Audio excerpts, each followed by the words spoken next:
Sua vida no altar do Senhor. Amém? Vamos orar.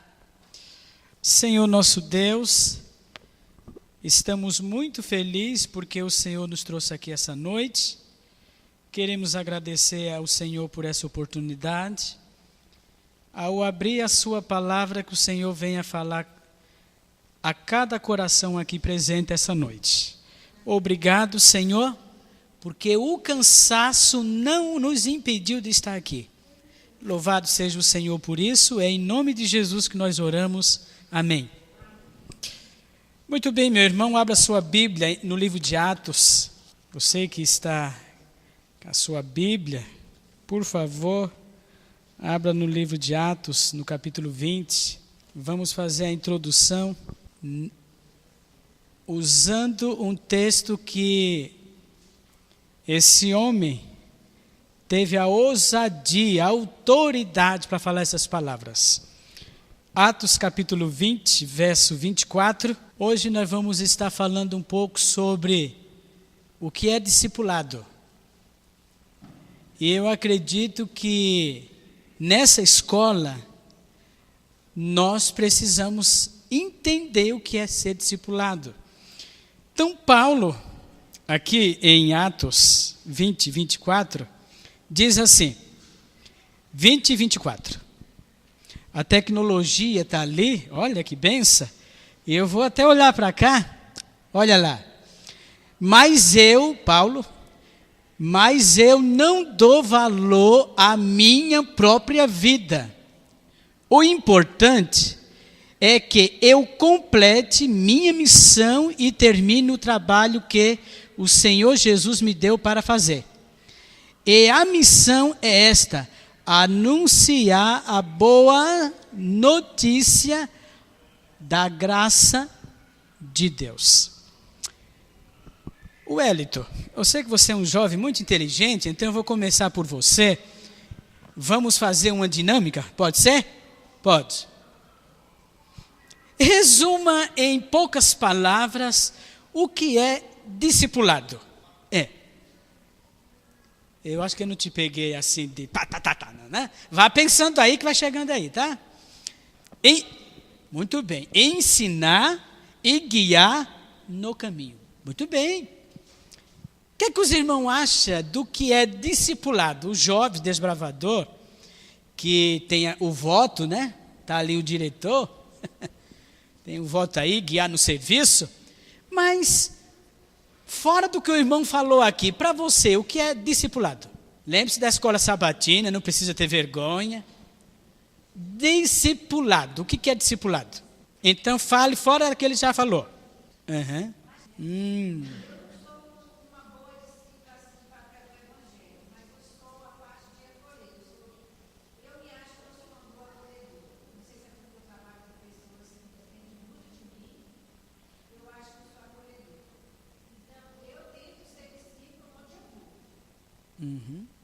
Muito bem.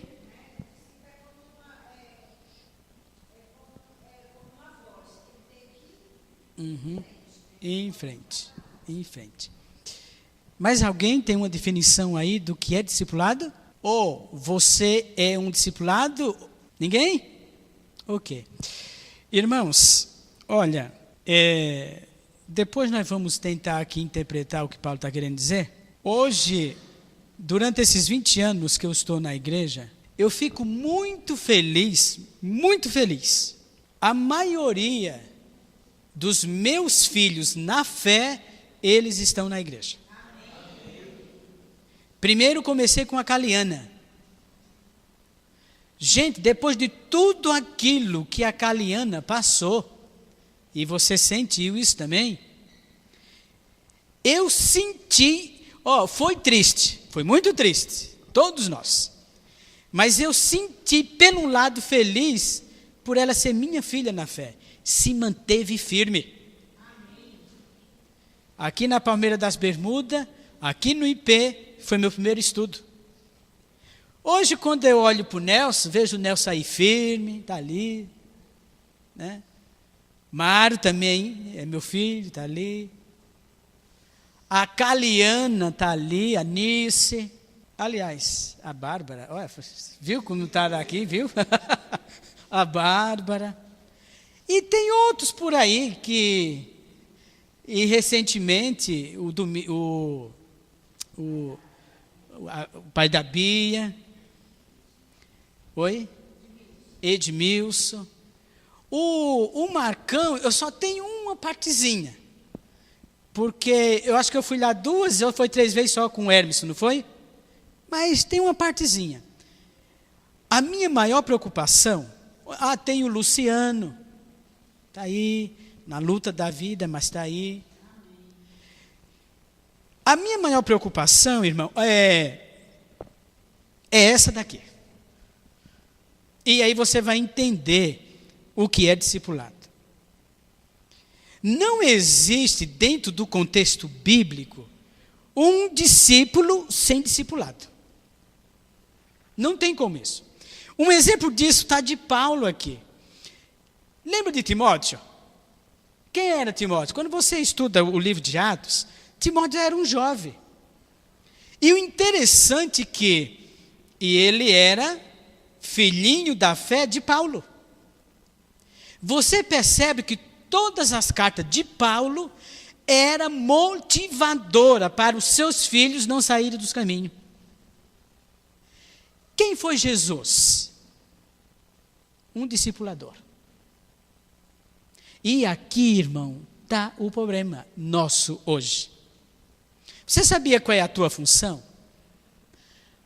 A principal função, por exemplo, do Clube Tribo de Judá é discipular. Mas também é ser um discipulador. Não existe aquela... Qual é o problema hoje nosso? Você começa a estudar a Bíblia com uma pessoa e, no mínimo, depois do batismo, eu vou colocar no máximo, 1 mês ou 2 de acompanhamento e aquele que acompanha. Sábado aqui, eu não sei quantos viram, mas eu passei o estudo por pai da Bia aqui. E eu falei para ele, irmão, a essência da fé é o crescimento dela. É como essa planta aqui. A primeira coisa que eu perguntei para ele foi, o que é que você já viu na igreja que gosta de fazer? Não existe discipulado, irmão, parado. Você não consegue desenvolver o crescimento da tua fé só sentado em um banco. E a principal, que quando vinha as provas, a dificuldade vai te segurar, é quando você é útil para alguém. Irmão, não tem outro meio, é esse o evangelho. O evangelho, nós estamos aqui na construção, não é verdade? O evangelho não é construir bonitas igrejas. O evangelho não é pôr que nesse porcelanato aqui bonito. A gente cuida do púlpito, a gente cuida das plantas, a gente cuida dos bancos, mas discipulado é um cuidando do outro. Se a igreja não faz isso, a igreja morre. E quando eu estou falando isso daqui, eu não estou me referindo a número de batismo não, viu? Não. Perante Deus eu tenho uma responsabilidade com o Hélito. E você sabia que também você tem uma responsabilidade para comigo? Isso é discipulado. Agora, quando você sai daqui e vai para o campo lá fora, aí chega onde Paulo falou. Todavia, não importo, nem considero a minha vida valor. Irmãos, uma pessoa para falar isso daqui é 100% convertido. É 100% entender o que é amor. Paulo, ele negou a si pelas pessoas. O interessante é que no ministério de Jesus, antes de Jesus, vamos dizer assim, oficializar os discípulos no trabalho, ele preparou eles. Por isso que eu perguntei para o pai da Bia aqui, eu já falei para ele. Eu falei, filho, dá uma olhada aí, o que é que você gosta de fazer, mas por favor, desenvolva a tua fé. Irmão, por incrível que pareça, às vezes as pessoas acham até estranho. Tem gente que cada um... Você sabia que o ministério de Cristo não é só ganhar alma, correto? Tem gente que pensa que o ministério de Jesus é só ganhar alma. Essa é a principal missão da igreja. Mas um dos grandes... Quando nós falamos em ministério, um deles é de preservar. Eu preciso ter o ministério de preservação. O que é isso, irmão? Cuidar dos que estão vindo. Amar os que estão dentro, mas cuidar dos que estão vindo. E aqui entra a questão de que Paulo estava falando. Irmãos, eu vou te fazer uma pergunta. Quantos dos irmãos se sacrificam pelo outro? Para você ter uma ideia, olha como é que está o ser humano hoje. A semana passada, segunda-feira, eu fui lá no Atacadão. E não estava uma loucura.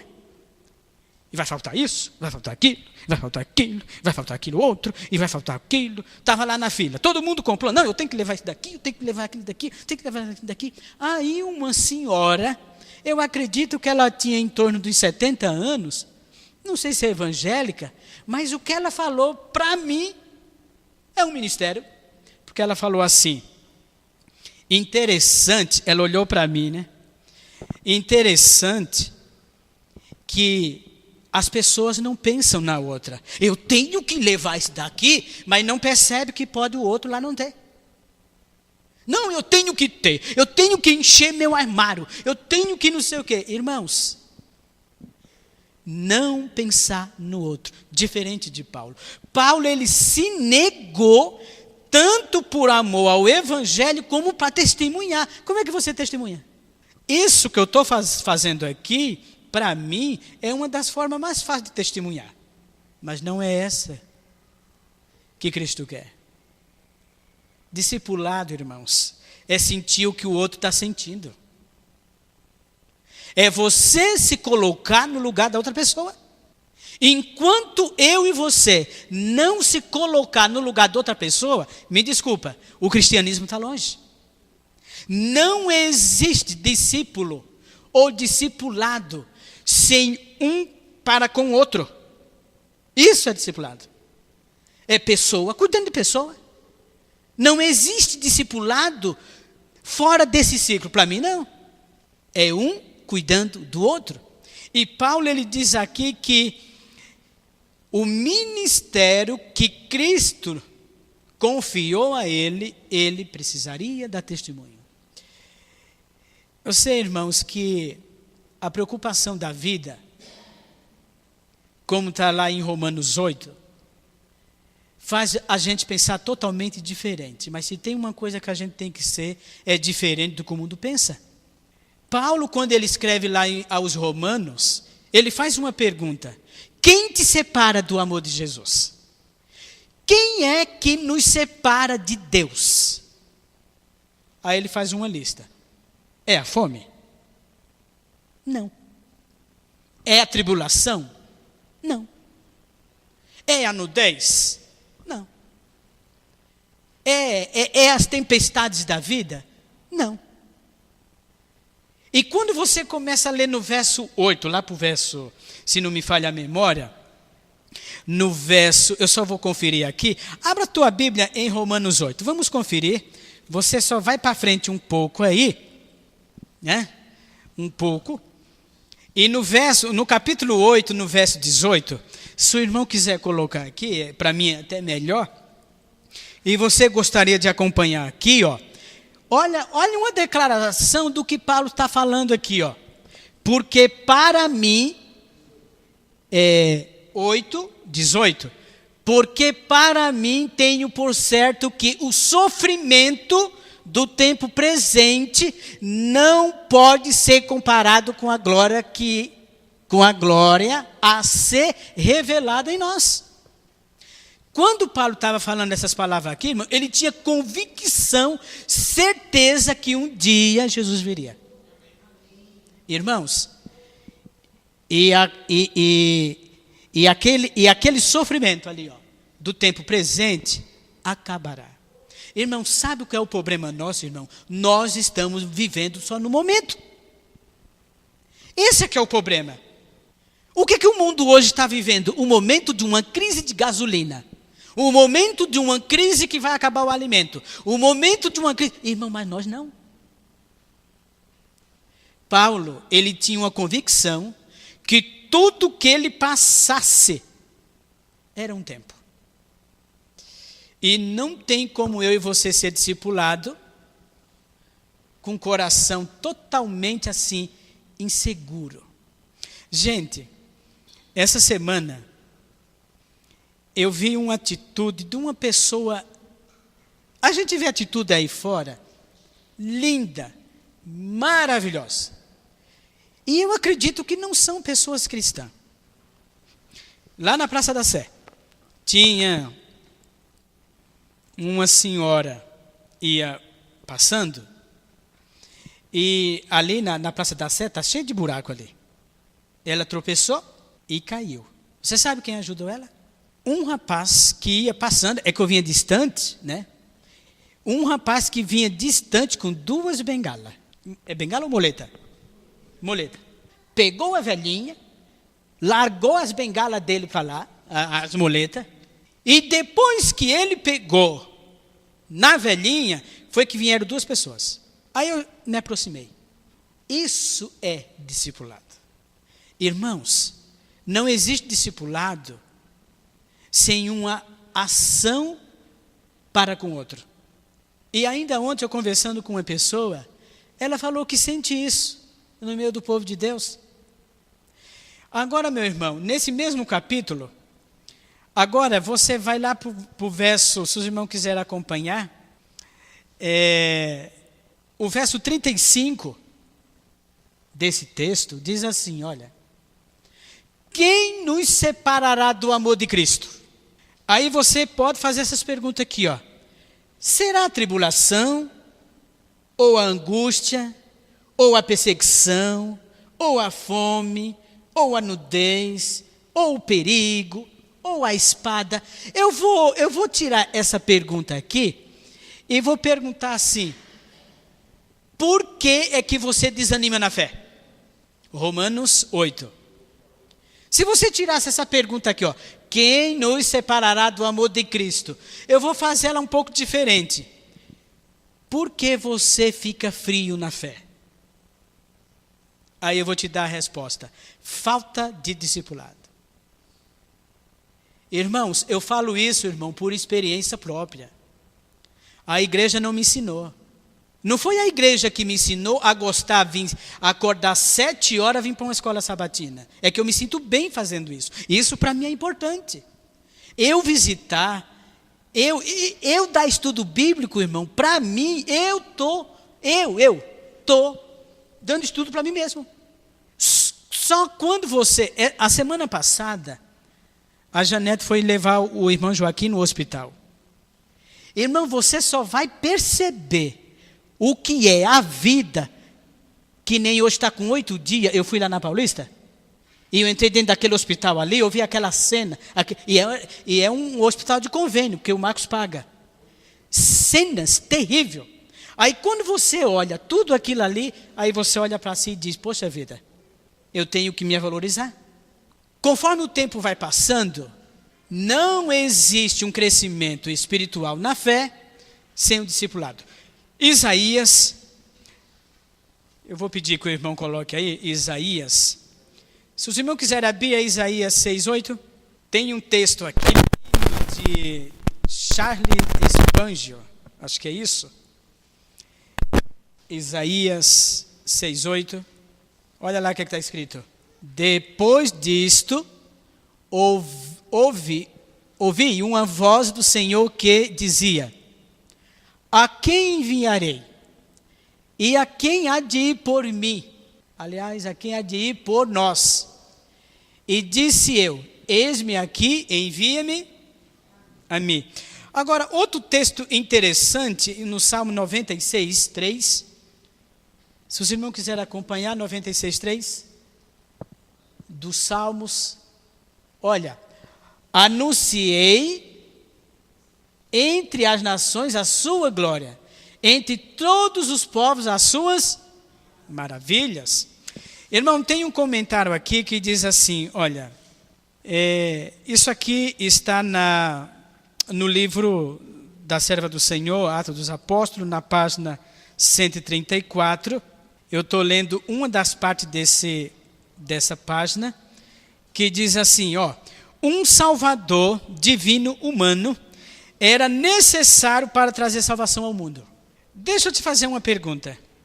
Você já sentiu inútil alguma vez? Para e pensa, você já se sentiu inútil? Já? Alguém já? Agora pare e pense, qual o motivo? Teve uma pessoa que chegou assim para mim e falou assim, irmão, olha que benção, é esse texto aqui mesmo, viu, irmão? Deus não escolhe, tá? É aquele texto ali mesmo. Olha, irmão, que benção, a tecnologia aqui é assim, ó. E no livro de Atos, esse livro foi escrito pela Serva do Senhor. Irmãos, eu nunca me senti dessa forma. Você pode não acreditar, mas eu nunca me senti inútil. Eu já fui humilhado, mas não me senti inútil. Sabe por quê? Porque quando eu olho isso daqui, e quando eu olho o que está escrito lá no livro em Hebreus 12, 2, que fala lá, olhando para Jesus como autor e consumador da minha fé, nunca, irmão, na minha vida, eu, como filho de Deus, eu posso me sentir inútil. Na verdade, um Deus criador de todo o universo, veio a esse mundo, morreu no meu lugar. Como eu sou inútil? Quando as pessoas te consideram inútil, tira os olhos delas e olha porque está lá escrito no livro de Hebreus. Olhando para Jesus como autor, Hebreus 12, se o irmão quiser colocar aí, no livro de Hebreus 12, no capítulo 2, ele fala que nós olhando para Jesus, irmão, tirou os olhos de Jesus, acontece o que aconteceu com Pedro, viu, irmã Rosiele? Aí sim, nós nos tornamos inúteis. Irmãos, você é a coisa mais importante para Deus.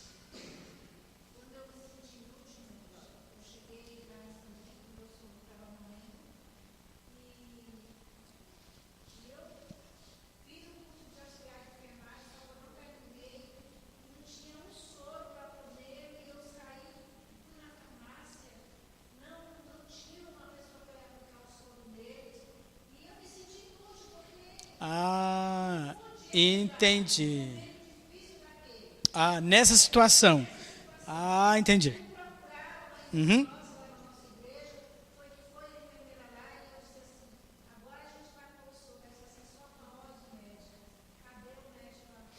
Ah, tá sim. Ah, sim. Nessa situação.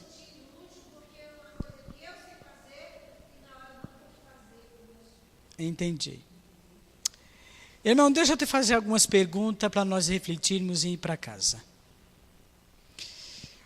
Hoje em dia, as pessoas, ela tem vários motivos para chorar. Tem. Mas deixa eu te fazer uma pergunta. Quando Jesus olhou para Jerusalém e chorou, qual foi o motivo? Pare e pense. Nesse mundo, irmão, tem pessoas que estão cansadas, mas cansada da vida. Não é cansada por causa do cansaço físico, é cansada da vida, dos problemas. Mas aí eu te pergunto, você já falou alguma vez para alguém essa frase que está lá em Mateus, que é bem conhecida? Vinde a mim todos que estão, o quê? Deixa eu te fazer outra pergunta. Você já passou alguns momentos na vida em que a sua carga, você se sente tão pesada, tão pesada que talvez você encontre outra pessoa querendo a sua ajuda, mas por causa que a sua carga está muito pesada, você se esqueceu desse texto. E em Mateus 28, se o irmão quiser colocar: vinde a mim todos que estáis cansados e sobrecarregados, e eu vos aliviarei. Irmãos, ser discípulo é testemunhar do que Jesus tem feito na tua vida. Ser um discipulado é você passar para os outros o que você está aprendendo do seu Criador. Nessa vida, irmão, o próprio Jesus disse assim, que um dia ele vai voltar e a colheita é grande, mas os trabalhadores são o quê? Poucos. Você quer ser um discípulo? Mas para você ser um discípulo, precisamos aprender a ser um discipulado. Eu convido você, filho e filha, a parar e pensar sobre isso. Tudo que você faz é bom para você. Às vezes, quando a gente pede para você vir orar aqui, ou cantar, ou até mesmo, eu não vou. É uma oportunidade que você está desperdiçando e é algo bom para você. E quando você não faz isso, irmão, pode chegar tempo que você quer fazer e não tem mais oportunidade. Hoje de manhã, a irmã do irmão Samuel, o velório dela foi essa noite que passou, e hoje de manhã foi o enterro dela, aqui em Guaianás. Toda a família do irmão Samuel morre do mesmo jeito. Esse mal de Alzheimer. Eu não sei quantos conheceram o irmão Samuel, mas se aquele homem, eu não sei se o Hérito lembra dele, o pai do Marcos, fez muitas semanas de oração aqui. Se você vê aquele homem hoje, ele está pior do que a Sofia, uma criança. O pai dele, os tios dele, e ontem foi a irmã dele, do mesmo mal. Aí o Marcos, o irmão do Marcos, que é pastor, está aqui no interior de São Paulo, e chamou o Marcos para fazer um exame, porque tem um exame que esse exame ele já vai mostrar se o caso o Marcos e o irmão, que são eles dois, porque é de família, se eles irão ficar igual ao pai. O pastor vai fazer, que é o irmão do Marcos. Mas o Marcos falou que não vai fazer, por causa que ele disse, se os médicos falar que sim, vai antecipar o sofrimento. Tudo nessa vida, irmãos, tem uma consequência. Você não sabe o que vai acontecer contigo daqui a 24 horas. Tudo que o irmão, por exemplo, o irmão Samuel, ele tinha que fazer, lá em Guaianás, eu lembro quantas pessoas, mais ou menos, aquele homem deu estudo e levou para o batismo. Hoje, nem para a igreja ele vai mais. Porque ele está igual aquela criancinha ali, ó. Igual ou até pior. Mas a esperança que temos é que um dia Jesus vai voltar e todo esse sofrimento acaba. Mas eu não saia daqui sem o desejo de ser um discipulado. Ou você passar por aquele processo, né? Ide, portanto, pregar o evangelho, ensinando e pregar, fazendo discípulo. E que a igreja, ela se una nesse propósito. Que Deus te abençoe e que lembre-se que você é importante no ministério de Jesus. Pensando aqui no que o Paulo falou, amém? Vamos ficar, você vai cantar? Não? Então vamos ficar de pé e vamos orar. Senhor Deus, obrigado, Senhor, porque o Senhor é muito bom para conosco. O Senhor veio a este mundo, morreu em nosso lugar, vai voltar para nos buscar. E enquanto esse dia não chega, Senhor, nós temos um trabalho a fazer. Entre nós e entre as pessoas queridas, entre as pessoas que nós amamos, e ainda aquelas pessoas que nós nem ainda conhecemos. Pedimos que o Senhor nos use como instrumento, assim como usou Paulo. Nos dê a alegria de testemunhar do amor de Jesus. Nos leve para casa Em nome de Jesus, amém. Que Deus abençoe.